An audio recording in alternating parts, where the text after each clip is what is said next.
it's Justin. Thanks for joining. Today, I want to share some of my conversations recently with some colleagues around how sales teams work with their internal legal departments.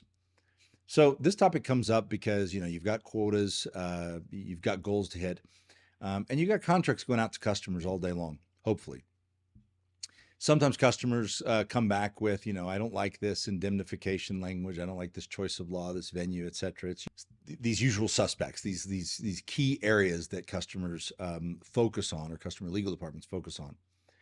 And you got to find a way where you don't send every one of these over to legal. So I am not an attorney. In fact, a disclaimer, I'm not an attorney. You need to talk to your legal department about anything that you think is legal advice or you need legal advice. I'm not giving legal advice. I'm saying here's a framework of how you might go about working with your internal legal department while focusing on scaling your team and your efforts to deliver on your number. So if you identify that there's these 3 or 4 different areas that always come up, maybe the same with you, maybe slightly different, but catalog these, understand what comes up all the time. There's a limits of liability, there's an indemnification clause. At Amazon, one of the things that came up with our teams all the time was, if you're a seller and you go on Amazon, you can do this today, go try to sell on Amazon, you're going to click through a lengthy agreement. And one of those parts of the agreement says that the content you provide, you're giving Amazon a perpetual transferable license to create derivative works, use it wherever they want forever, basically. And you're saying you have the right to give that to give that license over. Well, we were working with some enterprise customers at Amazon and we're like, hey, wait a minute, derivative works, that means you can take my likeness, my logos, etc., and you can put them anywhere you want.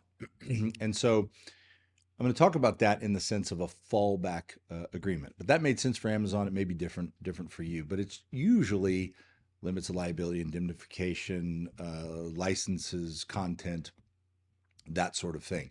Figure out what it is for you and understand what answers you normally give. Because probably today what happens is you see these language, indemnification, limits of liability, choice of law, venue, you send it over to legal. That's legal stuff. That's their department. I would argue this is your problem, because anything that inhibits you from hitting your number, from driving up productivity, from scaling your team, your organization, it necessarily needs to be your problem. You need to figure this out. You can't make this other people's problems. Otherwise, you're saying, if I miss my number, it's somebody else's fault and I didn't have any control. What kind of chief revenue officer, SVP, VP of sales are you going to be if it's always somebody else's problem in that regard? So here's what you can do.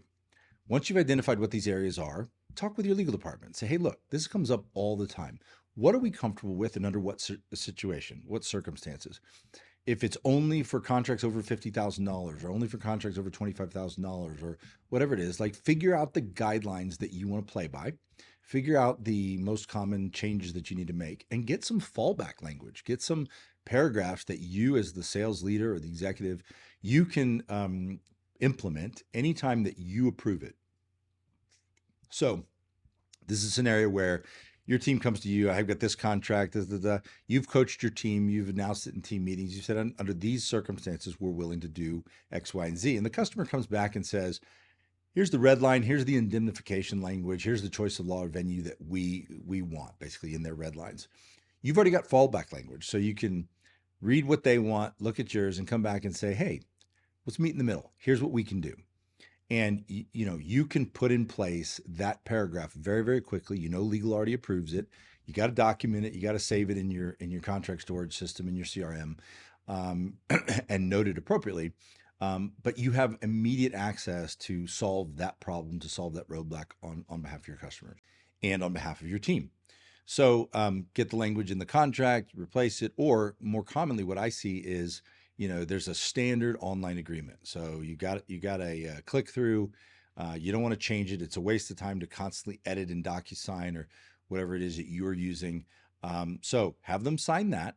And in addition, load up your rider, your appendix, it'll say in there, legal will write the language in there that says, if there's any conflict between this document, this addendum, and the main terms and condition, this document controls.